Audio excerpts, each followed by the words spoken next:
أعمالهم كسراب بقيعة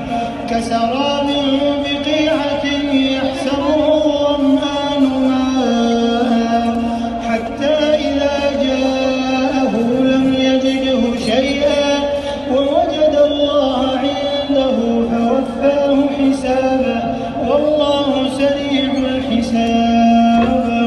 أو كظلمات في بحر لجي يغشاه موج